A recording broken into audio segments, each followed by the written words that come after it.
Olá, seja bem-vindo a mais um episódio das Perguntas de Mike. Hoje o Mike conhecerá mais uma mensagem de grande importância.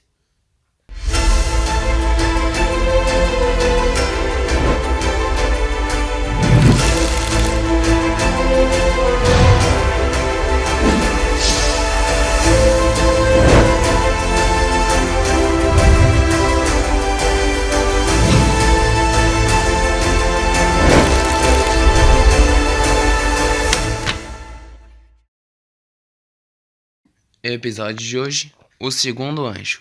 Mike está de férias com sua família na praia. Enquanto descansa na rede, pensa sobre tudo o que aprendeu.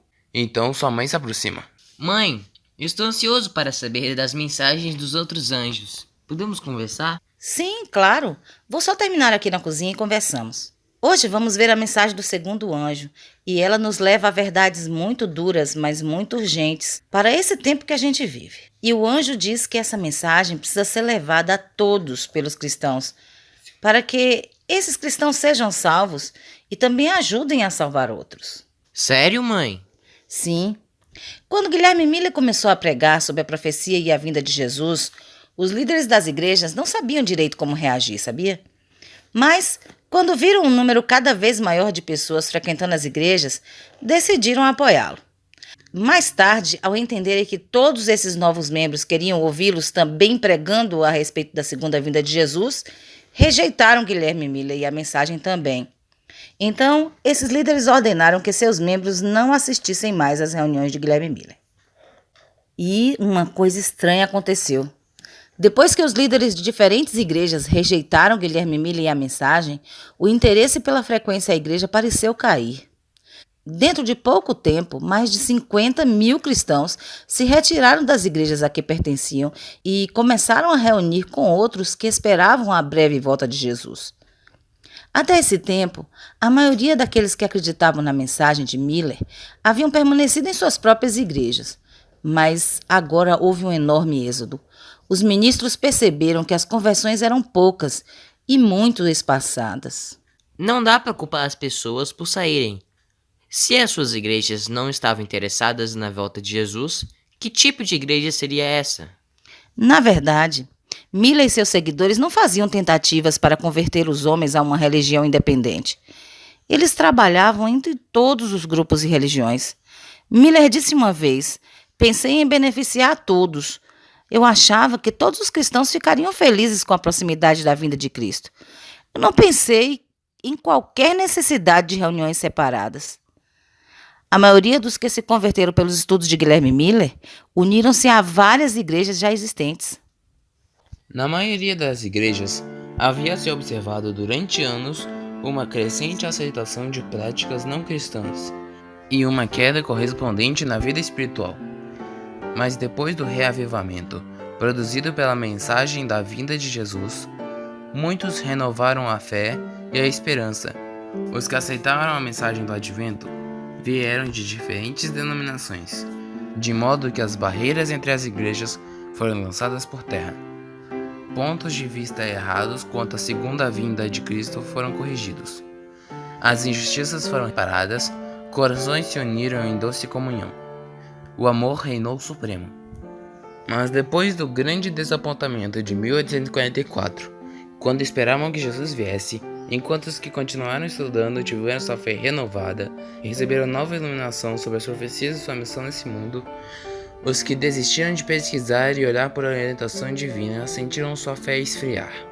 Em quase todas as igrejas do país foi observada uma decadência que foi largamente comentada pela imprensa da época, como aconteceu na época dos discípulos, onde se dizia: "Porventura alguém entre as autoridades ou algum dos fariseus creu nele?" Muitos líderes religiosos passaram a desestimular o estudo das profecias, ensinando que os livros proféticos estavam selados e não podiam ser compreendidos. Multidões, confiando nos seus líderes, recusaram-se a ouvir falar desses assuntos. Os outros, embora certos da verdade, não ousavam confessá-la com medo de serem expulsos da sua igreja pelos seus líderes, como também falavam na época dos discípulos. Seus pais disseram isto porque temiam os judeus. Portanto, Já os judeus tinham resolvido que, se alguém confessasse ser ele Cristo, fosse expulso da sinagoga. A experiência que Deus enviou para provar a igreja revelou quão grande era o número dos que haviam posto a afeição neste mundo ao invés de em Cristo.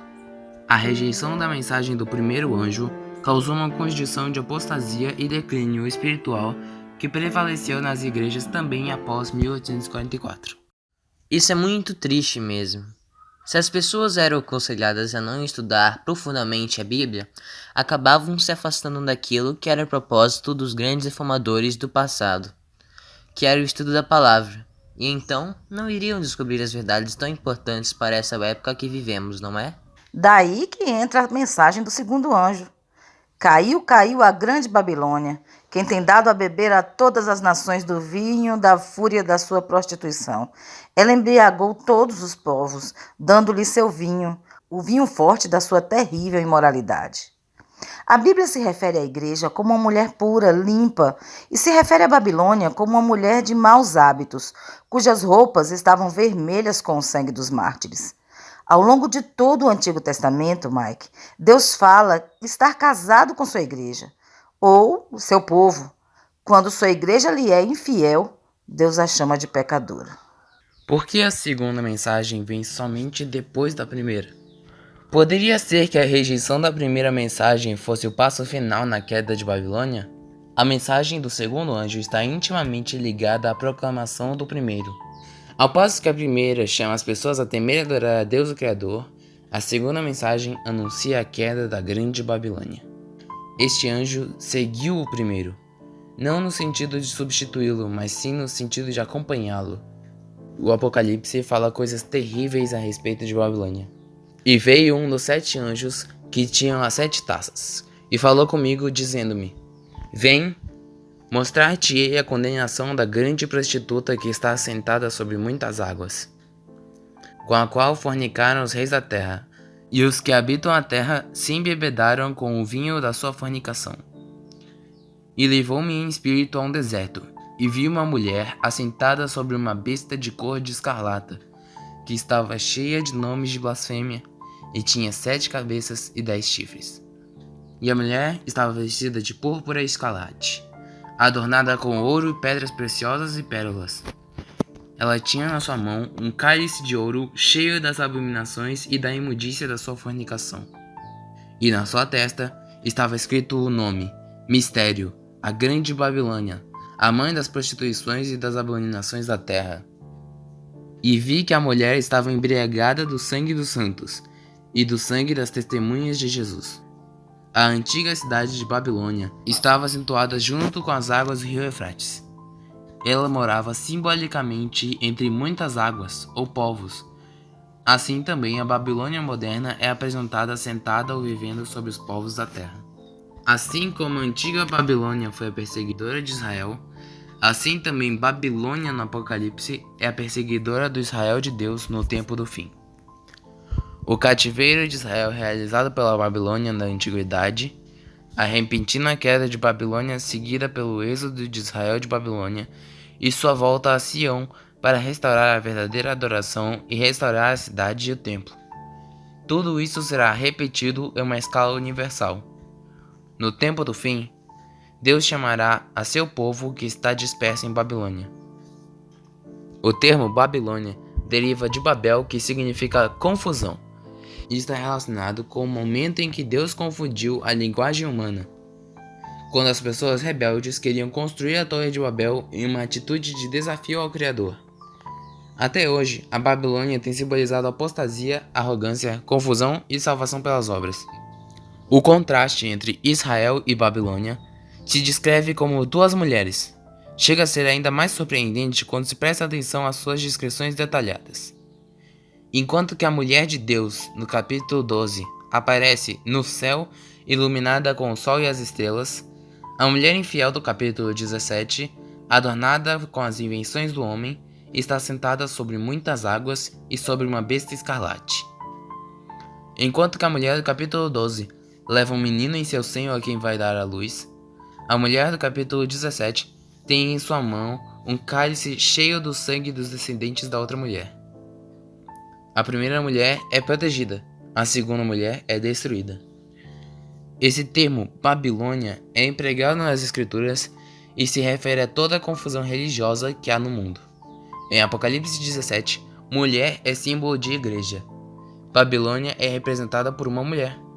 Uma mulher virtuosa é símbolo da igreja pura, ao passo que uma mulher depravada representa a igreja apóstata. Hoje, existem milhares de religiões e seitas diferentes, o que tem confundido muitos que se perguntam, no meio de todas essas doutrinas, onde está a verdade? O vinho de Babilônia são suas doutrinas falsas que não estão de acordo com o que a Bíblia ensina. A mensagem de Deus é: um dia esta confusão religiosa Babilônia irá terminar. Logo, haverá um rebanho e um pastor. Nas Escrituras, o relacionamento entre Cristo e sua igreja é representado pela união matrimonial. O Senhor declara: desposar-te-ei comigo para sempre.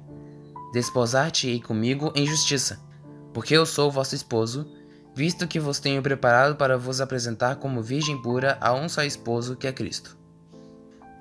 O esposo, Cristo, é identificado como Criador em Isaías 54:5.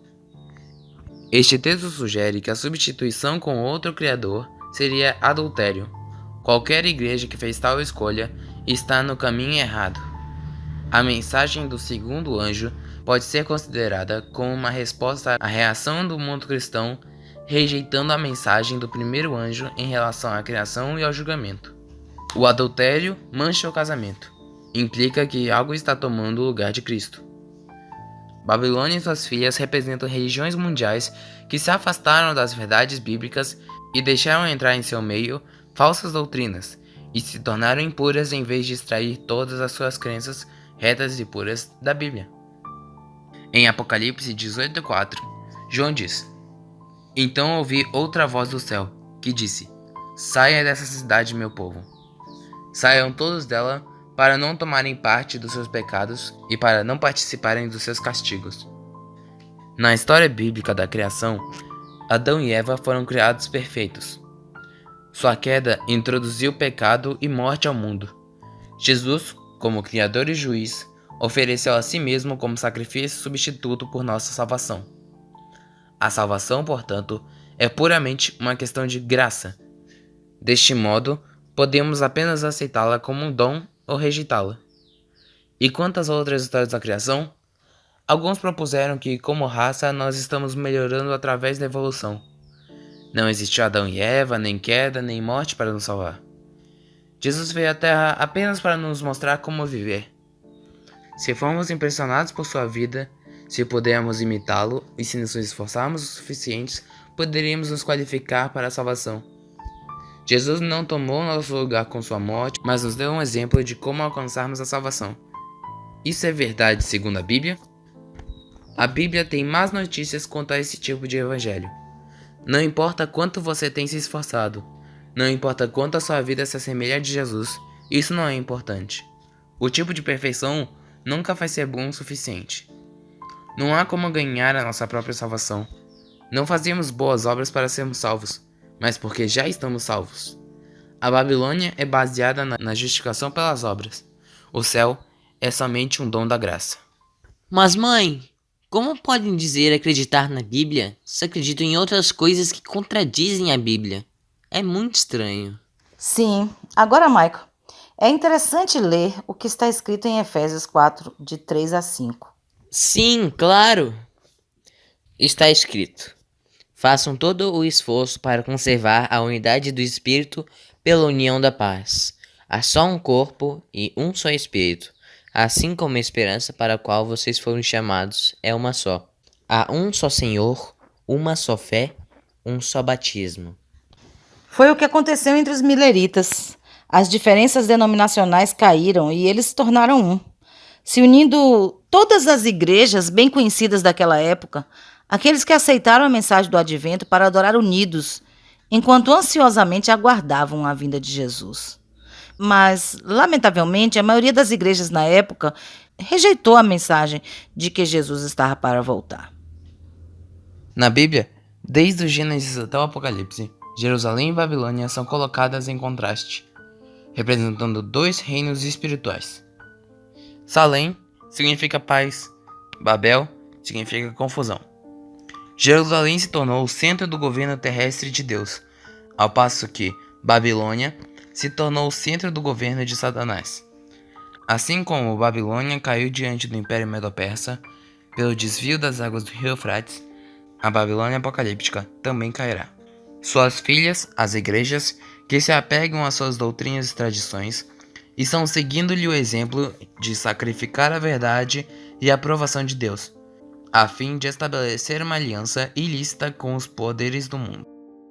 A mensagem de Apocalipse 14, anunciando a queda de Babilônia, deve ser aplicada às organizações religiosas que se corromperam.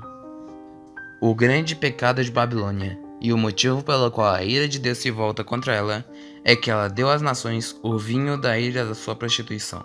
Se o mundo não estivesse intoxicado com o vinho de Babilônia, multidões seriam convencidas e convertidas pelas verdades claras da palavra de Deus.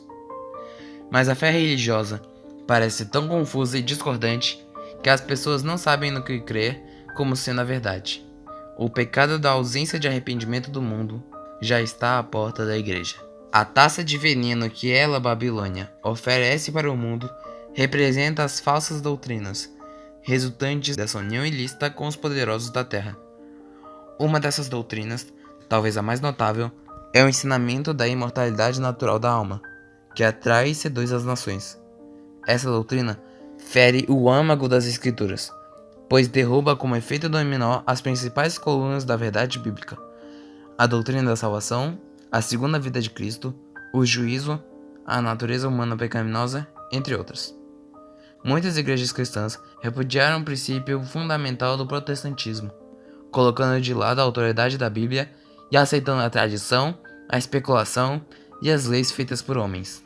A segunda mensagem angélica está sendo proclamada desde 1844, porém, ela não se cumpriu completamente naquela época, pois as condições da profecia não foram todas satisfeitas. A apostasia ainda não alcançou a culminância.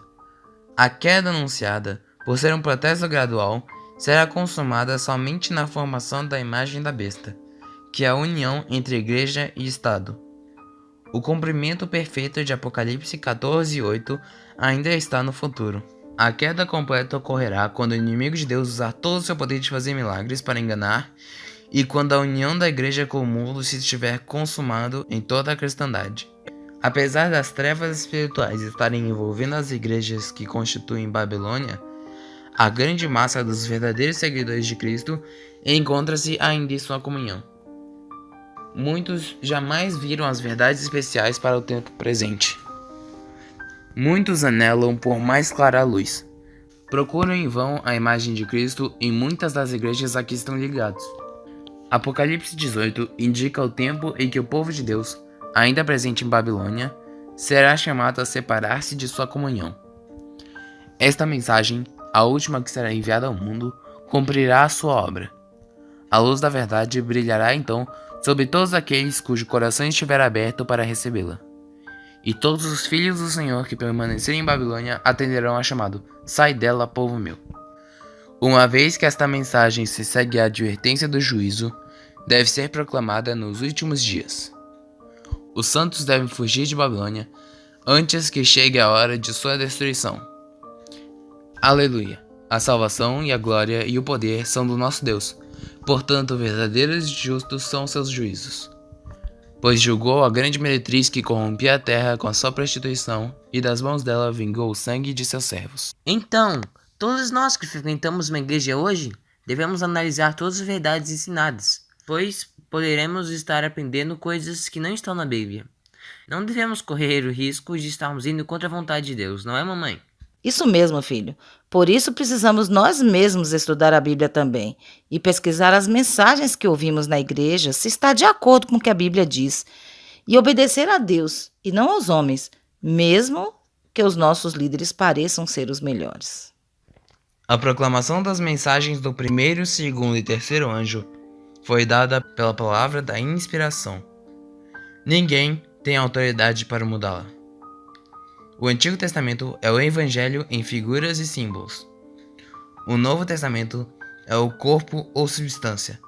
Apresenta lições dos lábios de Cristo e essas lições não perderam a sua força.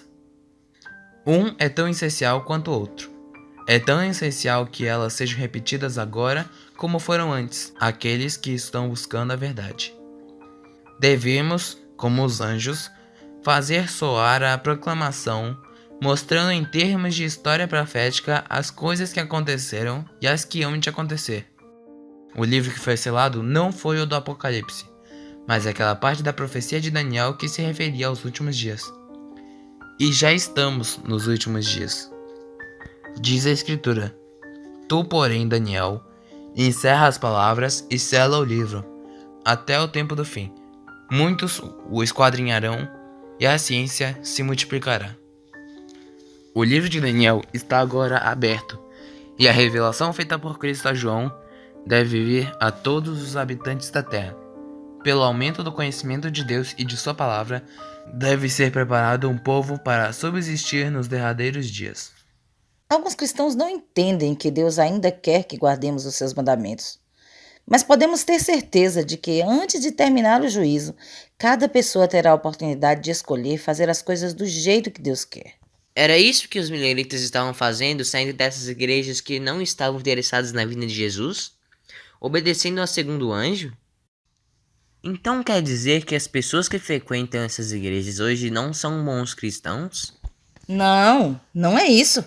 Há muitas pessoas que amam a Deus em todas as igrejas, Mike. Jesus disse que o rebanho dele é muito grande. Mas como podemos saber quais pessoas pertencem a Deus e quais são as que não pertencem? Não podemos. E de qualquer maneira, essa não é nossa função. Jesus é o único juiz justo, porque só ele sabe o que as pessoas estão pensando e os motivos que as levam a fazer o que fazem. Nós mesmos devemos estar estudando a Bíblia e continuar pertinho de Jesus para fazer sempre parte desse grande rebanho. Pois o joio e o trigo vão ficar juntos até a colheita. E queremos ser trigo, não joio, não é? Bem, fico contente porque Jesus é meu único juiz, já que ele me entende e é meu melhor amigo. Eu também. Mãe, quero continuar essa conversa depois. Ainda não terminamos de falar das mensagens e a última parece mais difícil de entender. Não é tão simples. Mas com as pistas que a Bíblia dá, vamos entender tudo direitinho. Mike e a mãe terminaram a conversa de hoje e agora era a vez dela descansar um pouco na rede. Eu desejo ser trigo e não joio. Quanto mais parecido com Cristo eu for, melhor. Próximo episódio: O Clamor da Meia-Noite. Até lá!